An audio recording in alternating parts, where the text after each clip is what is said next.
나는 늘 사람들에게 잘해주는데 왜 상처만 받을까? 안녕하세요. 감정의 파동을 함께 들여다보는 시간.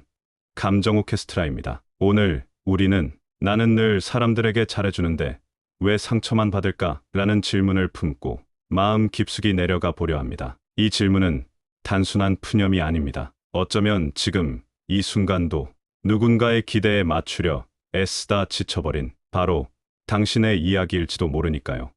한 장. 착한 사람이라는 이름의 무게. 사람들은 말합니다. 너처럼 착한 사람이 어디 있어. 넌 참 배려심이 많아. 감동이야. 그 말은 따뜻하지만 어쩐지 마음 한편이 쓸쓸해지기도 하지요. 왜냐하면 우리는 알고 있습니다. 그 말 뒤에 종종 이런 말이 따라오거든요. 그 일도 좀 대신해 줄 수 있어? 혹시 시간 좀 괜찮아? 내가 해주면 좋겠어. 넌 이해하잖아. 내가 양보해줘. 착한 사람은 참아야 합니다. 기분 나빠도 웃어야 하고 억울해도 고개를 끄덕여야 합니다. 그리고 결국 자신은 점점 지워지게 되죠. 심리학자 하인츠 코어치인스 커휴튼 이런 사람들을 거울 자 self-object라고 설명했습니다. 타인의 인정을 통해 자기 존재를 확인하고 타인의 감정에 지나치게 감응하면서 자신의 욕구를 억누르는 경향이 있다는 것이죠. 2장. 착한 사람, 콤플렉스의 진짜 원인. 그렇다면 왜 우리는 이렇게까지 착하려고 애쓸까요? 정신분석학적 관점에서 보면 이런 성향은 어린 시절 부모와의 관계에서 비롯됩니다. 아이였던 우리는 조건 없는 사랑을 갈망했습니다. 하지만 어떤 경우엔 말 잘 들을 때만 칭찬받았고 억울해도 울지 않을 때만 사랑받았다는 기억이 남아있죠. 그 기억은 자라서도 우리 안에 남아 거절하면 버림받을 것 같은 불안으로 작용합니다. 그래서 우리는 본능적으로 착한 사람이 되려 합니다. 사람에게 잘해야만 우리 존재가 인정받을 수 있을 것 같아서요. 우리는 종종 착해야 살아남는다는 오래된 명제를 진리처럼 믿고 살아갑니다. 하지만 이는 내면의 상처가 만든 일종의 생존 전략일 뿐입니다. 정신의학자 가브리엘 마테게벌 마테는 진정한 자아를 억누르고 타인의 사랑을 얻기 위해 가짜 자아를 만들어 사는 것은 결국 몸과 마음의 독이 된다고 말했습니다. 이제 우리는 질문을 바꿔야 합니다. 어떻게 하면 더 착해질 수 있을까가 아니라 나는 나답게 살아도 괜찮다고 내 아내 아이에게 어떻게 말해줄 수 있을까로 그 순간부터 진짜 치유가 시작됩니다.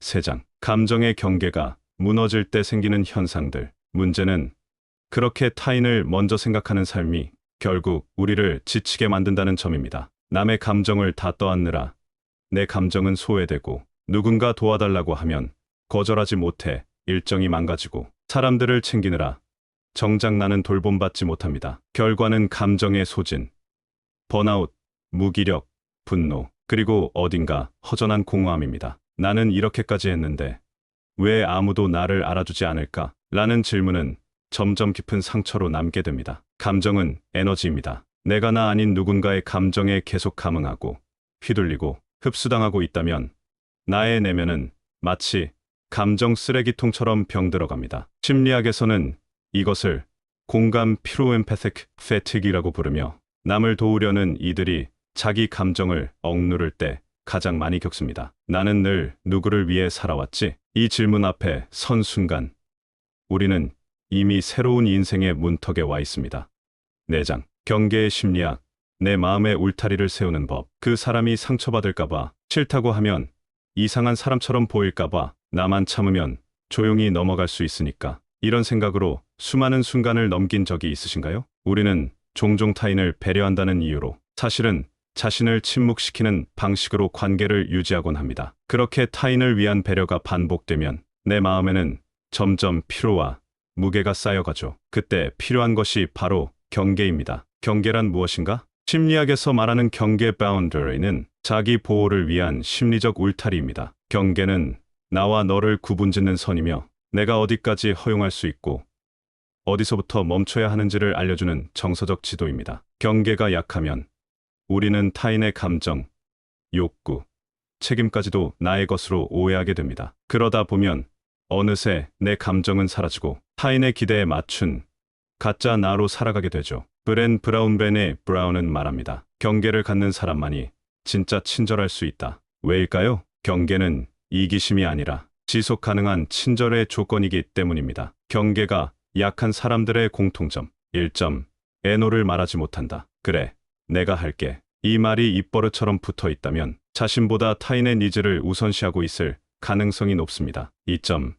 상대의 감정에 쉽게 감흥한다. 상대방이 화가 나 있으면 내가 뭔가 잘못한 것 같은 느낌. 이런 감정은 감정적 경계가 허물어진 상태에서 자주 발생합니다. 3점.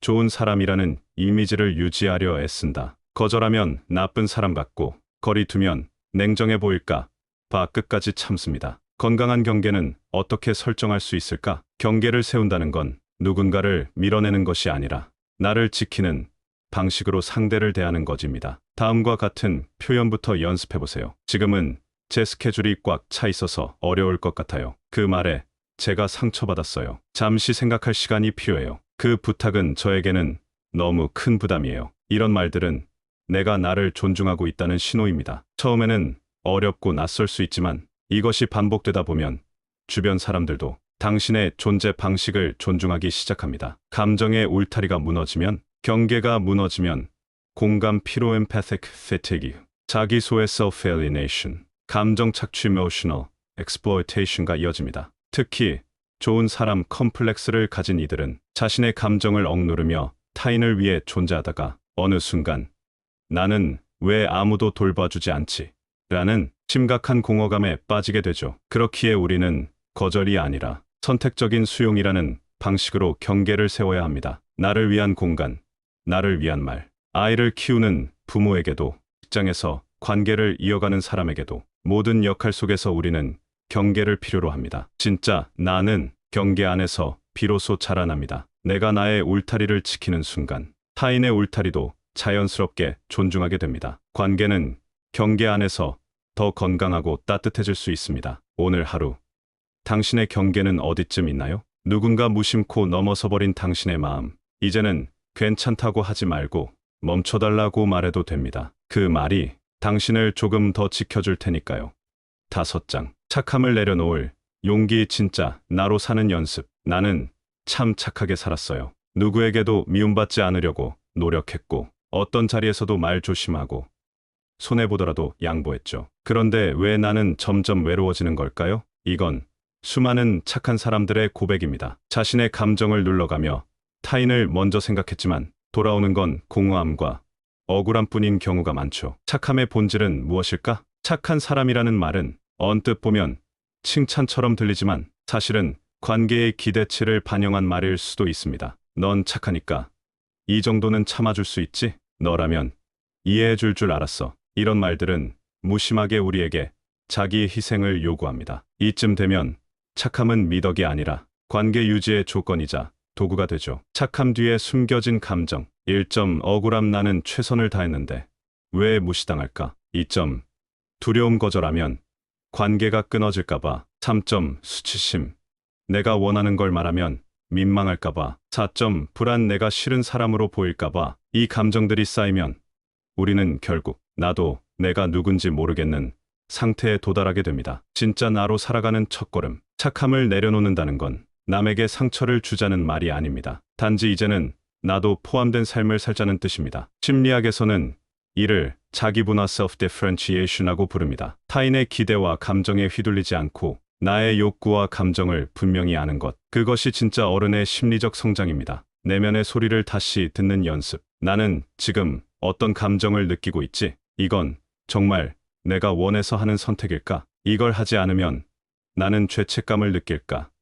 해방감을 느낄까? 이런 질문들을 반복하다 보면 우리는 점점 진짜 자신에게 가까워집니다. 처음엔 무섭고 혼란스러울 수도 있어요. 하지만 결국엔 그 진짜 나가 우리를 구원해줍니다. 착하지 않아도 괜찮다. 나는 더 이상 좋은 사람으로 살지 않아도 됩니다. 대신 솔직한 사람, 진심인 사람으로 살아갈 수 있습니다. 착함은 끝없는 자기검열을 유발하고 진심은 비로소 나를 자유롭게 합니다. 누군가에게 미움받을 용기를 가질 때 진짜 나를 사랑할 수 있는 자리가 생깁니다. 그리고 그 자리는 누구의 기준도 아닌 내가 행복할 수 있는 공간이 되어줍니다. 오늘 하루 당신은 누구의 기대를 충족시키며 살고 있나요? 이제는 타인의 마음에 드는 삶이 아니라 내가 내 마음에 드는 삶을 살아도 괜찮습니다. 왜냐하면 당신은 그렇게 살아갈 충분한 가치가 있는 사람이니까요.